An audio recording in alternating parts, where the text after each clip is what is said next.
No tengo nada en que basar mi salvación.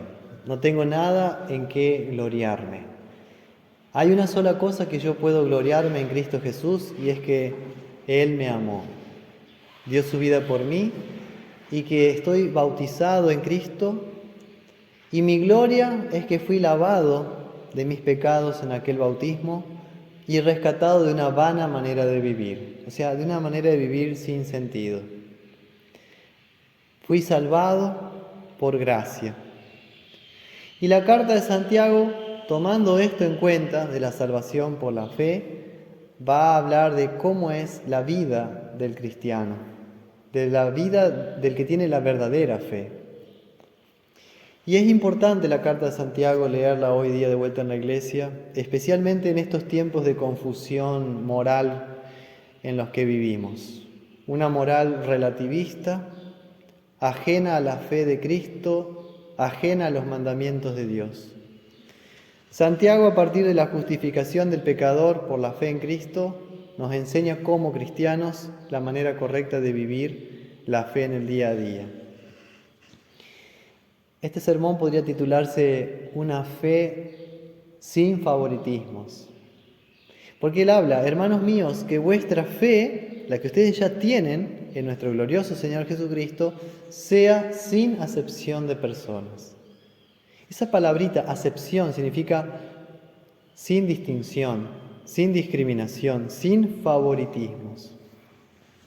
Él parte de la fe sin la cual nadie puede agradar a Dios ni estar en su presencia. Y a partir de ahí aclara que esta fe salvadora trae frutos. Y uno de los frutos de la fe es el amor. Ese amor que hace el bien sin mirar a quién. ¿Se acuerdan del refrán? Haz el bien sin mirar a quién. Prácticamente eso es lo que está diciendo. Después va a traer una ilustración, un ejemplo, que tal vez él, Santiago, vio en la propia congregación, de gente rica que venía a la iglesia, dice la congregación, y se le daba un lugar de honor especial. Entraba un pordiosero, también para escuchar la palabra de Dios, y no tenía el mismo trato. Había un trato preferencial por el rico y había un trato diferente, menos amable, por el que venía andrajoso. Él usa la palabra andrajoso, o sea, mal vestido, tal vez oloriento, tal vez descalzo, tal vez como esta persona a la cual Jesús sanó, que era sordo y tartamudo, y que estaba ahí tirado en la vida. Dice que vuestra fe sea sin acepción de personas, o sea, que tengamos en cuenta cómo Jesús trató a esta gente, a la gente pobre, necesitada. Se compadecía de ellas. Pedían, Señor, ¿podés sanarle? Y Jesús les sanaba. Y en el Evangelio vemos de una manera espectacular cómo Jesús usa de sí mismo para sanar a una persona. Metió sus dedos en la oreja y dice que puso su saliva sobre la lengua del tartamudo. Increíble, ¿no? Y muy extraño. Pero Jesús quiso sanar así. Quiso sanar así. Su cuerpo santo transmite vida y salud a aquel que está sordo, que no puede escuchar la palabra, y a aquel que no puede confesarla, porque dice que se le soltó la lengua, como si la hubiera tenido enrollada. Ahora el sordo y tartamudo puede o escuchar y puede confesar de Dios. Esa era la razón por la cual venía la gente a la iglesia.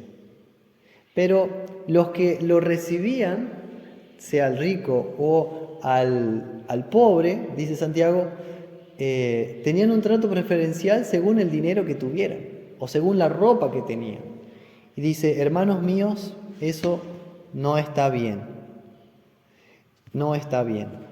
Él dice, ¿no hacéis distinciones entre vosotros mismos y venís a ser jueces con malos pensamientos? Está claro cuál era el problema. Era la falta de fe que se traduce en falta de amor, que es fruto de la fe.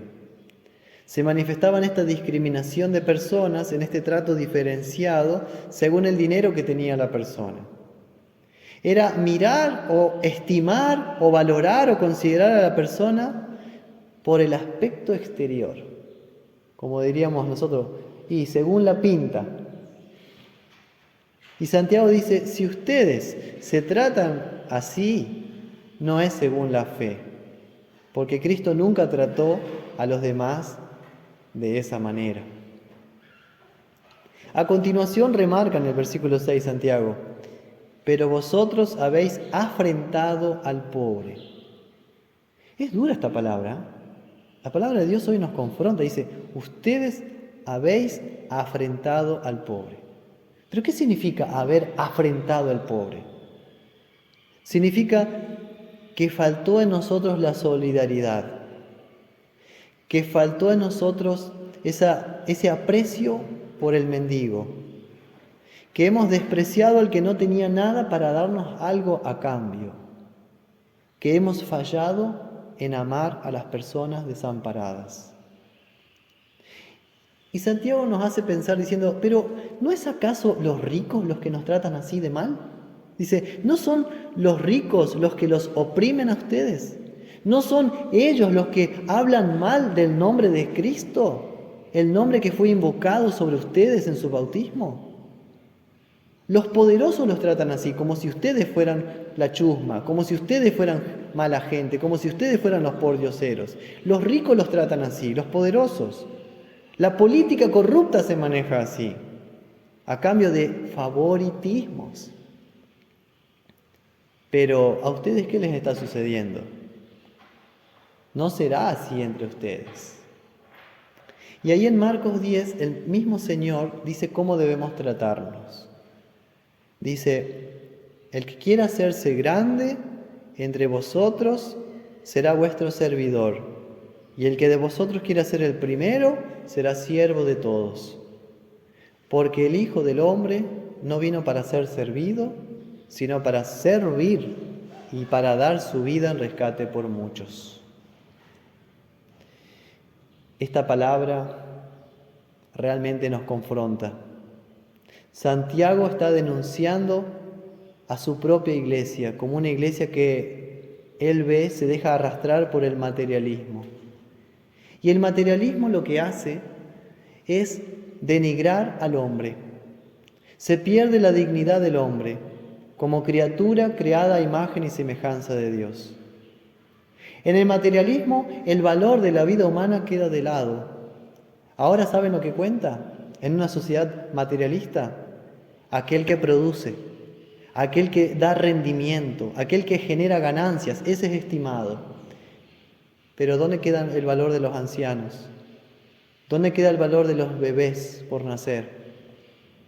¿Se entiende?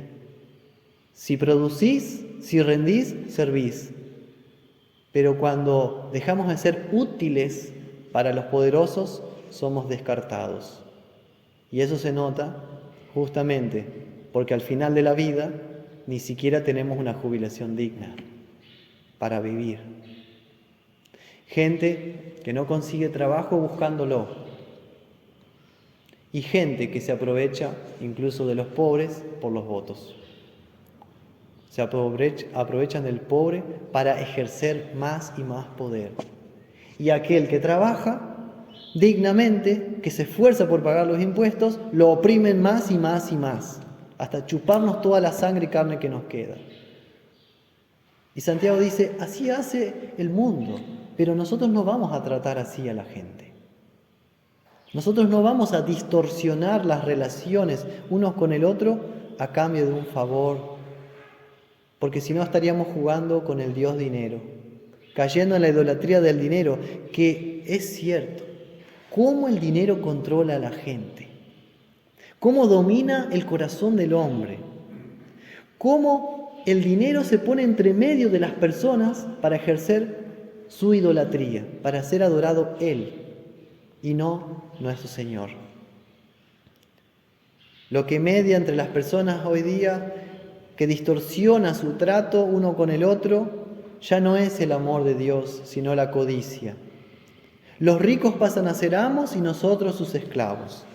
La fe en el dinero es lo que está siendo condenado, porque eso es lo principal hoy día, la fe en el dinero, que toma asiento en el corazón del hombre y se traduce en esa codicia desmedida. ¿Dónde quedó la oración que el Señor nos enseñó? El pan nuestro de cada día, dánoslo hoy. El pan nuestro de cada día, eso sí, dánoslo hoy. Pero el Dios dinero domina el interés de conseguir más y más riquezas, acumular más tesoros. ¿Y para quién? ¿Para qué tanto? El Dios dinero busca hacernos amigos de los que tienen más dinero. No la fe, sino la codicia es lo que nos controla y a veces nos controla sin darnos cuenta. Santiago es duro porque ve eso en la iglesia y lo denuncia. Y dice, ustedes hacen acepción de personas en su trato de preferencia de un miembro por encima del otro por el dinero que tiene. Y eso está mal para Dios. Eso es un pecado. No hagan así, porque ustedes son cristianos. Que vuestra fe en nuestro glorioso Señor Jesucristo sea sin acepción de personas, que sea sin favoritismos, imparcial, que no varíe el trato con la persona que tengo delante por la apariencia de esa persona o según la posición social de esa persona, porque para Dios toda vida humana es valiosa, porque Dios puso la vida en la cruz por todas las personas. Santiago nos está queriendo decir, para redondear, es mejor cuando te acuerdas o si te acuerdas del necesitado, porque recuerdas que tú también eres necesitado. Si te acuerdas del pobre, porque también tú eres pobre. Por mucho que nades en las riquezas, estás vestido con trapos de carne. Estamos vestidos con trapos de carne. Dios espera una fe tal en sus hijos que sea sin favoritismo. Esta fe verdadera, como dice en Gálatas 5:6, la fe que obra por el amor. Así que no tener una doble vara para medir, favoreciendo a unos, a los amigotes, y perjudicando a otros que son vistos como menos dignos, la chusma. En verdad, deberíamos ponernos en el lugar del pobre diciendo, yo también soy el primero de los pobres pecadores.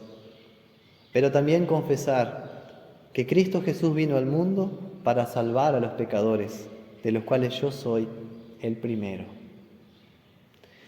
Ustedes fueron librados de este amor al dinero.